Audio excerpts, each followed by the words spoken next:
পূর্ববিরোধ ও সীসা লাউঞ্জের আধিপত্য বিস্তারকে কেন্দ্র করে রাজধানীর বনানীতে খুন করা হয় ইন্টারনেট ব্যবসায়ী রাহাত হোসেন রাব্বিকে।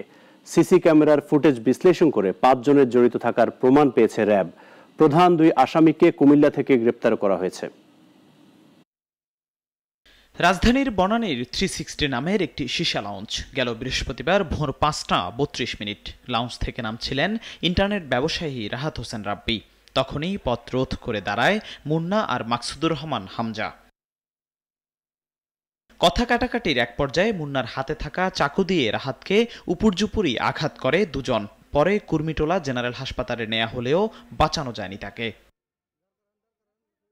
আলোচিত এই ঘটনায় যৌথ বাহিনীর অভিযানে কুমিল্লার বরুড়া থেকে গ্রেফতার করা হয়েছে হামজা ও মুন্নাকে। সকালে এক সংবাদ সম্মেলনে এসব তথ্য জানায় র্যাব।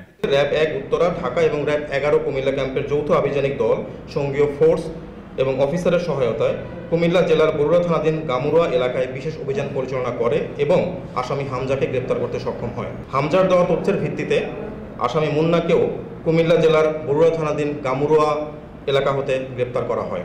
প্রাথমিক জিজ্ঞাসাবাদে জানা যায় বনানীর ওই লাউঞ্জে আধিপত্য বিস্তার নিয়েই দীর্ঘদিন ধরে দ্বন্দ্ব ছিল রাহাতের সঙ্গে মুন্না ও হামজার। এর জের ধরেই ঘটে হত্যাকাণ্ড। আসামি মুন্না এবং হামজাকে জিজ্ঞাসাবাদে আরও জানা যায় যে ভিকটিম রাহাতের সাথে আসামিদ্বয়ের দীর্ঘদিন যাবৎ বন্যে সীসা লাউঞ্জে আসা যাওয়া এবং এর মাধ্যমে পরিচয় ছিল এবং সীসা লাউঞ্জের ভিতর আধিপত্য বিস্তারকে কেন্দ্র করে তাদের ভিতরে দ্বন্দ্ব চলমান ছিল। গ্রেফতারকৃতদের হস্তান্তর করা হয়েছে বনানী থানা পুলিশের কাছে। নিহত রাহাতের বাবা রবিউল আউয়াল বাদী হয়ে থানায় হত্যা মামলা দায়ের করেছেন। জিহাদুল ইসলাম, নাগরিক, ঢাকা।